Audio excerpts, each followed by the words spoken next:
Hey guys, welcome back to another episode of the Mind Muscle Connection podcast. Today is a solo episode, and I have a topic I want to dive into, and that is metabolic health. I think this is a very important topic to chat about, and we will dive into that. I'm going to go over what it is, signs that maybe yours isn't great, how we can improve it, and then also looking at blood work, some things that you can potentially look at there to get that answer potentially right. Again, I'm a big proponent of how you feel is the most important, but again, getting blood work can be to just confirm things potentially, right? And again, we can talk about if it's worth it or not, and then we'll go from there. But before I do that, just want to go over a few ways you can help support the podcast. First, if you found this podcast to be helpful in any way, if you could leave a rating and review, and that will help more people find this podcast. Again, I want to continue to grow this, get this information out to more people. So if you think that would be beneficial, please go and leave that rating and review. And then second, if you haven't yet, let me say this. If you just start listening, obviously listen to a couple episodes first before you do that, and then decide if that's something you want to do. And then next, if you haven't yet, give me a follow on Instagram, Jeff, HOEHN_. That's where I'm most active on social media. If you have any questions on the podcast, anything that doesn't make sense, anything you agree or don't agree with, you can always reach out and let me know there. And you can ask any follow-ups to anything I say on here that you need clarification on or anything like that. So with that out of the way, let's dive into today's topic. I made a post a couple weeks ago on social media, and so I prefaced it as calories in, calories out matter. But if your metabolic health is off, fat loss and muscle gain will feel like an uphill battle every step of the way. And so, yeah, let's dive into what is metabolic health. It's basically the efficiency and balance with which our bodies produce and utilize energy. Okay.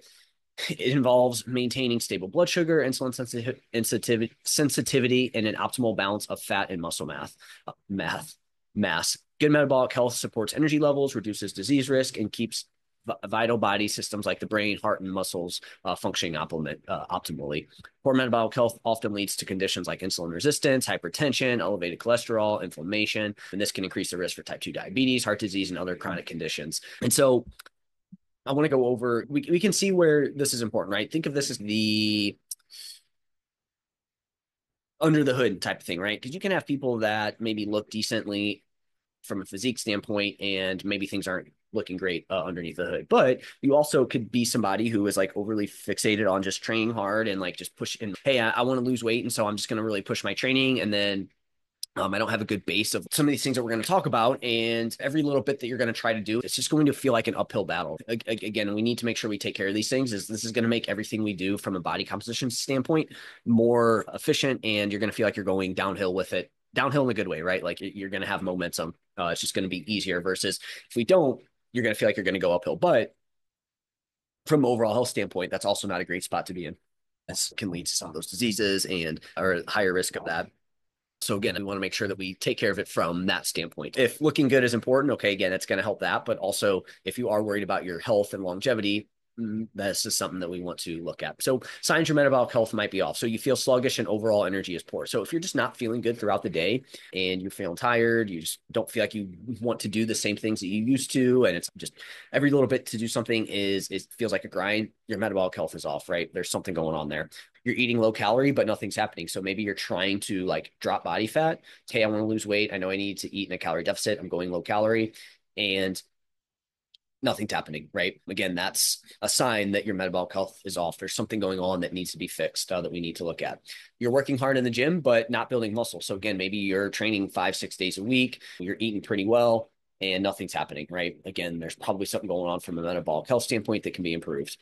Fat is accumulating, especially around your midsection. Maybe this is something where you are gaining some weight, but you're starting to notice like more of it's going towards your midsection versus other areas, right? Again, that's a sign that metabolic health is off. You feel hungry all the time, or you just have like really bad cravings. Again, another sign there that your metabolic health might be off.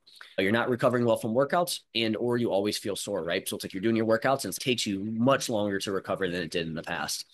Sleep is poor or inconsistent, which is leaving you feeling drained, right? So again, it's like the chicken or the egg, right? Is it you're feeling sluggish because of poor sleep, or is your metabolic health off and that's impacting sleep and then that's leaving you feeling drained, right? So there's things that we can work on here. But if you do feel like your sleep is poor or inconsistent, again, this could be a sign that something is off from a metabolic health standpoint.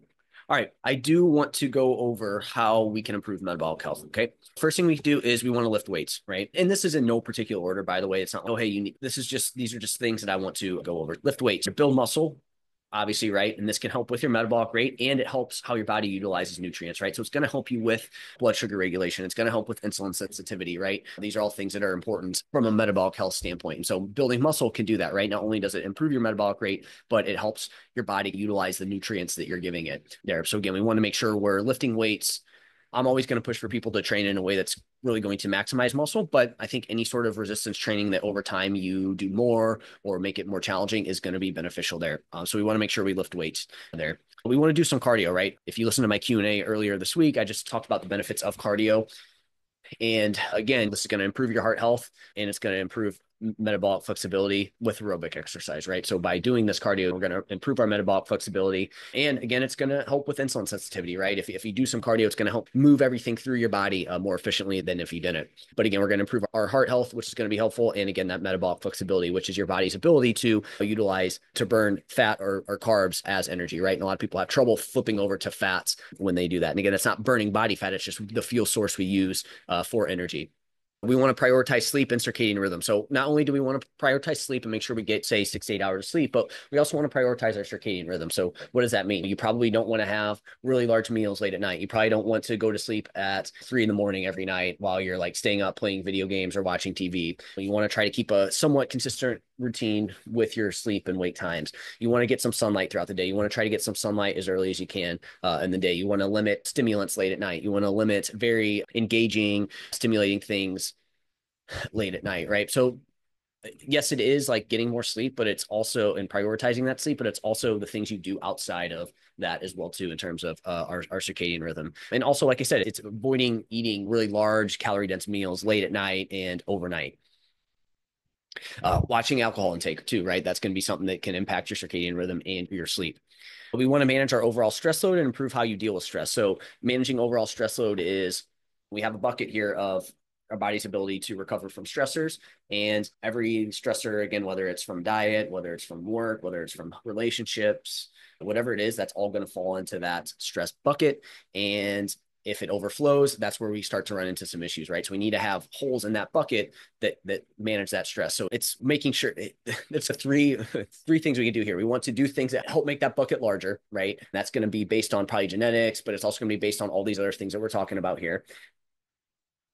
Then we want to make sure that we don't let it get too high either. So again, that's reducing unnecessary stressors that you don't necessarily need. And we can talk about what those are, but it's also finding ways to put that hole in the bucket to where the stressors can come out, right? They're not just sitting in there and never coming out. That's managing your stressors, right? So it's trying to increase that stress bucket. It's managing the stressors and it's reducing unnecessary stressors, right? Making sure that bucket doesn't get too high because as it gets higher and higher, your body's ability to make change and from a training, nutrition standpoint, it starts to impact it overall there, right?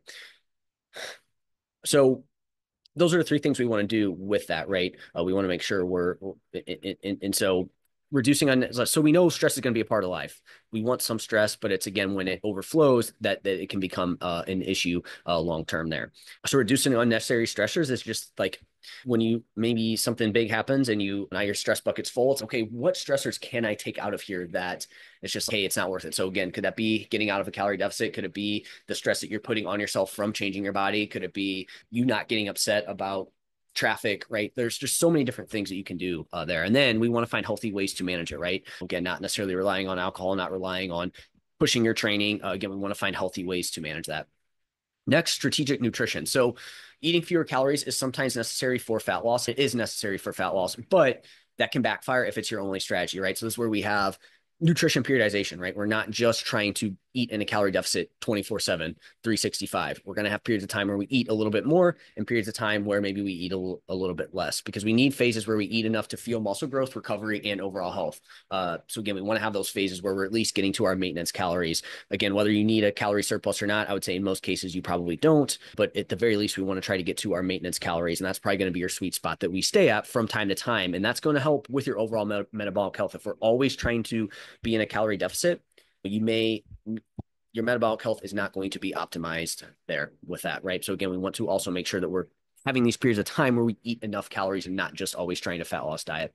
We want to move more throughout the day. So regular activity outside the gym helps regulate blood sugar and keeps your metabolism running smoothly. 6 to 10K steps per day is a good number to aim for. Again, if we want to go even further than that, yes, getting that overall activity up. So what I mean by this is you'll see people that maybe they work out really hard for an hour and then that's all they do for the day, or they just do that 2 to 3 times a week, and then the rest of the time they're not really moving. Again, we want to increase that overall activity, and the best way to measure that is through steps, and ideally. So again, you do that, but then from there, if you can spread it out throughout the day, even better. Again, your overall activity is most important, but if we can spread it out, it's going to be bonus points for that. And then we want to make sure we eat a well-balanced diet, right? So we want to focus on whole foods most of the time to fuel your body, enhance recovery, and to prevent micronutrient deficiencies. It's also calories matter, protein matters, but at the end of the day, we want to make sure that food quality is there. So we're giving our body the nutrients it needs as well to be optimal. And like I said, prevent those micronutrient deficiencies, which down the line can lead to metabolic health issues. Okay. So those are things we want to do. So I've gone over what it is, signs it may be off, and what we can do to improve it. And again, as you can tell, it isn't just, hey, you need to, I guess one thing I would add here is get to healthy body fat levels.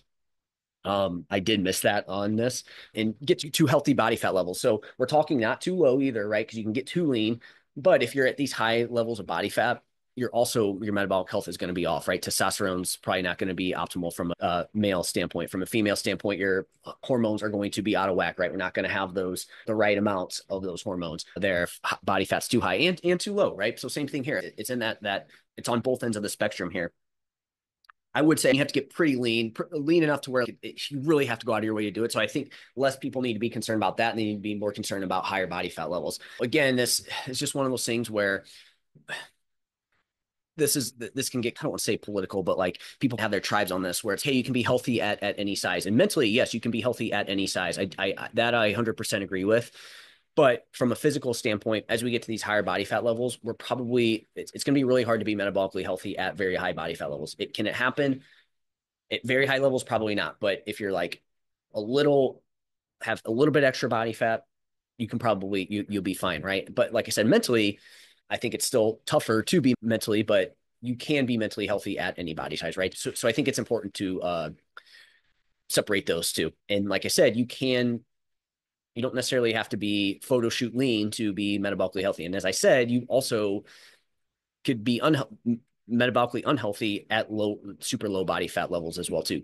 I don't want to give exact numbers here because I think that just gets people too worried about those numbers when that's not really what you need to be concerned about. Like I said, most people don't need to worry about being super shredded. It's just too hard to do. But there are some people that could be too lean. That is something to potentially look out for. Again, you would feel those things, right? But again, we can also have too high body fat levels as well too, and that's going to be something that's going to impact you. And again, you would know right there. So ideally, we would get you to a point to where you do get to healthy body fat levels. So this is where it comes back to strategic nutrition, right? Because some people are going to need to lose body fat, and that's going to require a calorie deficit. There's no way to get around that.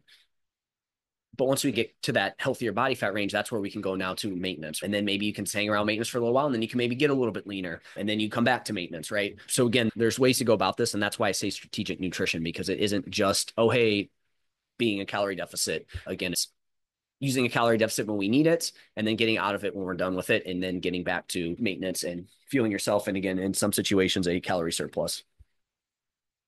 And then lastly, I just want to wrap up with just some potential just blood work stuff that you can look at. I'm not going to give you any ranges or anything like that. I'm just going to give you some things that you could potentially look at. And again, with the blood work, it's one of those things where I always tell clients when they first come to me, it's not mandatory to get this, because at the end of the day, us getting your biofeedback in terms of how you feel, your subjective feelings, is going to be it's going to tell us a lot of what's going on. But this can be like a safety net, or just, again, if you have the funds or you can get them through your insurance, then maybe it doesn't hurt to get these things. Some things we want to look at would be like fasting blood glucose, HbA1c, fasting insulin levels, triglycerides, all your cholesterol, CRP, your C-reactive protein, which is like systemic inflammation, hormonal markers, testosterone could be helpful, especially for men, right?